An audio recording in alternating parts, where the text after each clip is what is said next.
అందరికీ good morning. ఎవరైతే అన్ని రీజియన్కి సంబంధించి ఆల్ రీజియన్స్కి సంబంధించి అప్లికేషన్ స్టేటస్, ఎగ్జామ్ యొక్క డేట్స్ అన్నీ రిలీజ్ అయిపోయినాయి. మీకు ఆల్రెడీ తెలుసు. నేను టెలిగ్రామ్ ఛానల్లో చెప్పినా సరే, నేను ఒక లేట్ చేసినా సరే మీరు చూసేసింటారు, మీకు అందరికీ తెలిసిన విషయం. అది కాకుండా ఈ అడ్మిట్ కార్డులకు సంబంధించి ఈరోజు సాయంత్రంలోపు మీకు అడ్మిట్ కార్డులు అనేది రిలీజ్ అవుతాయి. ఒకవేళ ఈరోజు ఏదైనా మిస్ అయితే మీకు అప్డేట్ అనేది ఇస్తాను ఖచ్చితంగా. ఈరోజే రిలీజ్ అయ్యే ఛాన్సెస్ ఎక్కువ ఉంది.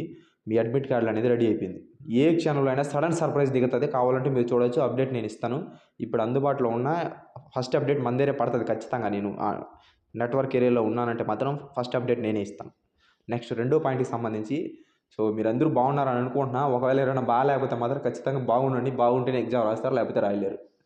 సో ఊరికి అనవసరంగా లేనిపోయిన టెన్షన్లు క్రియేట్ చేసుకోవద్దండి. ఫస్ట్ షిఫ్ట్లు వైజ్ ఉంటుంది ఎగ్జామ్. మీకు ఆల్రెడీ అందరికీ తెలిసిన విషయమే.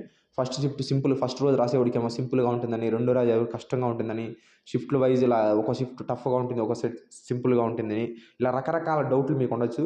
సో ఒక షిఫ్ట్ కష్టంగా ఉంటుంది, ఇంకో షిఫ్ట్ సింపుల్గా ఉంటుంది. కానీ ఫస్ట్ రోజే కష్టంగా ఉంటుందని, లేకపోతే ఫస్ట్ రోజే సింపుల్గా ఉంటుందని మాత్రం మనం ఎక్స్పెక్ట్ చేయలేం. లాస్ట్ నోటిఫికేషన్ వచ్చినట్టు ఈ నోటిఫికేషన్ వస్తుంది అనుకోవడం అది పొరపాటు. రకరకాలుగా జరుగుతుంది, మన లక్కును బట్టి ఉంటుంది అనమాట. సో ఫస్ట్ షిఫ్ట్లో సింపుల్గా ఉందని, వస్తుందని అని చెప్పి చాలామంది వైరల్ చేస్తున్నారు వాట్సాప్ గ్రూప్లో. నాకు పెట్టినారు అది. సో అది అతను పెట్టినోడు కూడా సరిగ్గా తెలియదు. సో ఏదో ఒకటి పెట్టేస్తాడు అనమాట. ఫస్ట్ ఆఫ్ ఆల్ ఎస్ఎస్జిడి గురించి పర్ఫెక్ట్గా తెలిస్తే వాళ్ళు చెప్పాలి. తెలియకుండా ఏది పడితే అది నోటుకు వచ్చి చెప్పడం వల్ల అది అనవసరంగా ప్రిపేర్ అయ్యే వాళ్ళని కన్ఫ్యూజ్ చేయడమే తప్ప ఇంకొకటి లేదు. ఎప్పుడు కానీ షిఫ్ట్ల వైజ్ ఎగ్జామ్ అనేది ఉంటుంది, అది అందరికీ తెలిసిందే. షిఫ్ట్లో ఫస్ట్ షిఫ్ట్ అనేది సింపుల్గా రావచ్చు, కష్టంగా రావచ్చు, అది ఎక్స్పెక్ట్ చేయలేమన్నమాట. ఒక్కసారి పేపర్ ఒక నోటిఫికేషన్ ఒకలాగా తయారు చేస్తారు, ఇంకో నోటిఫికేషన్ ఇంకోలాగా తయారు చేస్తారనమాట. క్వశ్చన్లో ఒక 2-3 వేల క్వశ్చన్స్ ఉంటాయి వాళ్ళ కాడ. సో ఏ షిఫ్ట్లో ఏ క్వశ్చన్స్ ఇస్తారో వాళ్ళకే సడన్గా వాళ్ళంతా జంబ్లింగ్ సిస్టమ్ ద్వారా ఈ క్వశ్చన్స్ అనేది రిలీజ్ చేస్తారు.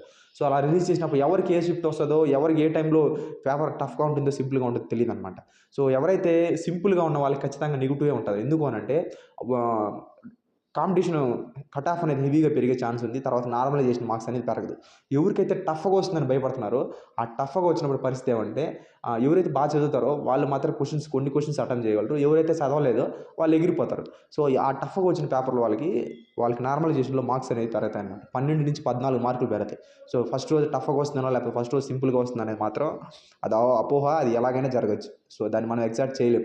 సో ఎలా వచ్చినా సరే అది మీ మంచిగా అనుకోండి. మీరు కానీ గట్టిగా ప్రిపేర్ అయ్యింటే మాత్రం ఖచ్చితంగా మీకు మీ జాబ్ అనేది ఎక్కడా పోదు. మీరు దేంట్లో అయినా కష్టపడండి. ఖచ్చితంగా మీరు పర్ఫెక్ట్గా కష్టపడింటే మాత్రం ఎక్కడో చోట మీకు 100% ఏదో జాబ్ తగులుకుంటారు ఖచ్చితంగా.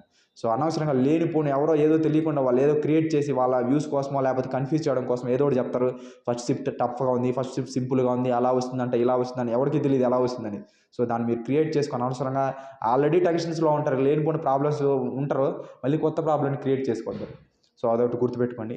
తర్వాత ఎప్పుడు కానీ మీరు క్వశ్చన్స్ ఎగ్జామ్ అటెంప్ట్ చేసేటప్పుడు ఫస్ట్ మీకు ఏ సబ్జెక్ట్, ఒక్కొక్కరికి ఒక ఇష్టం ఉంటుంది. నాకు ఒక సబ్జెక్ట్ ఇష్టం, మీకు ఒక సబ్జెక్ట్, ఇంకో సబ్జెక్ట్ ఏదో ఇష్టం ఉంటుంది అనమాట. ఫస్ట్ ఆఫ్ ఆల్ మీకు ఏ సబ్జెక్ట్ అంటే ఇష్టం అది తెలుసుకోండి ఫస్ట్. సో మీకు ఏ సబ్జెక్ట్ అయితే ఇష్టమో అదే సబ్జెక్ట్ని ఫస్ట్ స్టార్ట్ చేయండి. సో దాన్ని మీరు ఫస్ట్ స్టార్ట్ చేసినారంటే ఫస్ట్ ఒక 2-3 క్వశ్చన్లు కానీ ఎగ్జాక్ట్గా రైట్ పడినాయంటే మాత్రం మీ మార్క్స్ ఎక్కడికో తీసుకెళ్తుంది. ఫస్ట్ కానీ మీకు 2-3 క్వశ్చన్లు తప్పులు పడినాయంటే సో మీరు నెగిటివ్ అవుతారనమాట. సో ఆ నెగిటివ్ నుంచి మీరు బయటపడడానికి కొంచెం టైం పడుతుంది. సో మీరు అలా ఆ ప్రాబ్లమ్స్ క్రియేట్ రాకుండా ఉండాలి అంటే మీకు ఫస్ట్ వచ్చిన సబ్జెక్ట్ ఏదైనా రీజనింగో, అర్థమెటికో, ఇంగ్లీషో ఏదో సబ్జెక్టు, ఆ సబ్జెక్ట్ని తీసుకోండి ఫస్ట్. తీసుకొని దాన్ని చేయండి. దాన్ని చేసిన తర్వాత మిగతా సబ్జెక్టులు అనేది చేయండి. అలా చేయడం వల్ల మీరు మార్క్స్ అనేది గెయిన్ చేయొచ్చు. మీరు అక్కడ మార్క్స్ ఎగ్జామ్స్ అంటే నువ్వు ఎంతైనా చదువు, ఇంటికాడ నువ్వు 24 గంటలు చదువు, ఏమైనా చెయ్యి, ఎవడైతే ఎగ్జామ్లో అటెంప్ట్ చేస్తాడో, ఎగ్జామ్లో ఎవడైతే బాగా రాస్తాడో వాడికే జాబ్ వస్తుంది. అలా రాయాలంటే ఫస్ట్ ఆఫ్ ఆల్ మొదటి ప్రధాన కారణం భయపడకూడదు. భయపడినారంటే తెలిసిన క్వశ్చన్లు కూడా తప్పులు పెడతారు. సో కేవలం నాకు ఎస్ఐ జాబ్ పోవడానికి ప్రధాన కారణం చిన్న బ్లండర్స్ చేయడం వల్ల, చిన్న భయపడడం వల్ల ఈరోజు నేను కానిస్టేబుల్గా మిగిలిపోయాను, ఎస్ఐ కావాల్సిన వాడిని. సో అలాంటి మిస్టేక్స్ మీరు చేయకూడదని నేను ఓపెన్గా చెప్తున్నాను. ఎగ్జామ్ సెంటర్లో ఎట్టి పరిస్థితుల్లో సరే భయపడొద్దండి. భయపడినారంటే మాత్రం మార్క్స్ అనేది గెయిన్ చేయలేరు.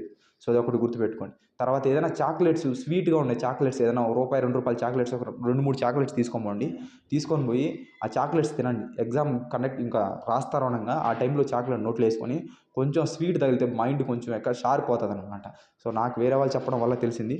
సో దాన్ని ఒకసారి ట్రై చేయండి. దానివల్ల మీకు కొంచెం ప్లసెస్ ఉంటాయి. సో ఊరికే అనవసరంగా టెన్షన్ పడబాకండి.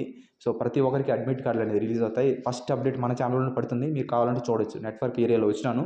నేను ఇప్పుడు మాక్సిమం ఫస్ట్ అప్డేట్ మన దగ్గరే పడుతుంది ఖచ్చితంగా. సో అదొకటి కొంచెం చూసుకొని జాగ్రత్తగా అందరూ బాగా గట్టిగా ప్రిపేర్ అవ్వండి ఉన్న రోజుల్లో. సో లాస్ట్ రోజు మాత్రం రేపు ఎగ్జామ్ ఉందనంగా ఈ రోజు ఉంటుంది చూడండి. ఆ రోజు ఏం చదవద్దండి. ప్రశాంతంగా పడుకోండి, లేకపోతే రెస్ట్ తీసుకోండి. అనవసరంగా టెన్షన్ పడిపోయి అటు ఇటు ఉన్నారంటే మాత్రం ఉన్న సబ్జెక్ట్ అంతా మర్చిపోతారు. ఇంకోటి ఏమంటే కొంతమంది బాగా చదివే ఉంటారు, కానీ ఏం గుర్తు రాదనమాట. సో అలాంటి వాళ్ళు ఏంటి, నేను అన్నీ చదివినా కానీ నాకేం గుర్తు రావట్లేదు అనుకుంటా ఉంటారు. కానీ మీకు అక్కడ ఎగ్జామ్ సెంటర్లో పోయిన తర్వాత మీకు ఆప్షన్స్ ఆ 4 ఆప్షన్స్ చూస్తే అది తగలుతాయి ఖచ్చితంగా అవి. అప్పుడు గుర్తొస్తాయి అనమాట. సో చదివినట్టు పర్ఫెక్ట్‌గా చదవండి. కొత్త దాని కోసం ప్రయత్నించొద్దండి. సో ఆ సబ్జెక్ట్‌లో మీరు ఏదైతే రివిజన్ చేస్తున్నారో దాన్నే మళ్ళీ ఎక్కువ సేపు రివిజన్ చేసినారంటే మీరు ఆటోమేటిక్‌గా ఈజీగా అనేది పాస్ అవుతారనమాట. సో మీరు ఈ టైంలో మీరు ఎంత గట్టిగా ప్రిపేర్ అయితే మీకు అంత బెనిఫిట్ అనేది ఉంటుంది. ఈ నోటిఫికేషన్ కాకపోతే రైల్వే నోటిఫికేషన్లు ఉన్నాయి, వరుస నోటిఫికేషన్లు ఉన్నాయన్నమాట. ఏదో ఒక నోటిఫికేషన్లో ఖచ్చితంగా సక్సెస్ అనేది 100% వస్తుంది. కానీ ఖచ్చితంగా మీరు కష్టపడాలి. కష్టపడితే మీ సక్సెస్ కనబడుతుంది. ఊరికే ఉత్తత్తకు కష్టపడేసి ఆషామాషిగా ఏదో అట్టా ఇట్టా చదివినారంటే మాత్రం ఇబ్బంది పడతారు.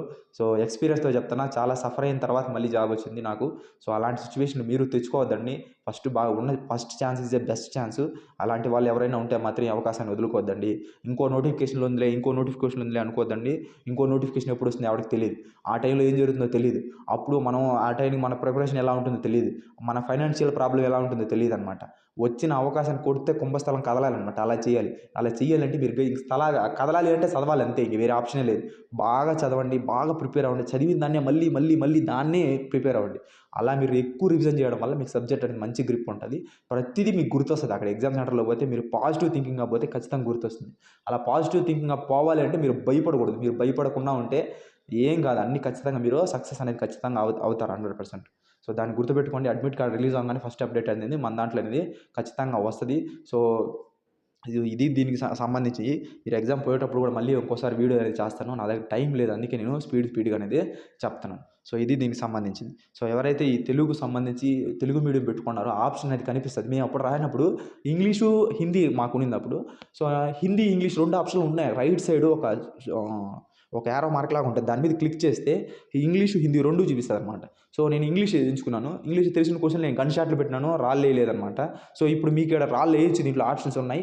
సో మీరు రాళ్ళు వేయాలంటే ఇప్పుడు ఏదో ఒక క్వెషన్ మీకు తెలిసి తెలియనట్టుగా 2 ఆప్షన్‌లో తేడా కొడతాదన్నప్పుడు కొన్ని క్వెషన్లు రాళ్ళు వేయండి. మరీ జెన్యూన్‌గా పెట్టాలంటే అవ్వదు. మార్కులు తగలవనమాట. సో కొన్ని రాళ్ళు వేయండి. తెలిసిన క్వెషన్లు ఫస్ట్ బాగా తెలిసిన క్వెషన్లు బాగా పెట్టండి. నేను ఆల్రెడీ ఒకసారి చెప్పాను.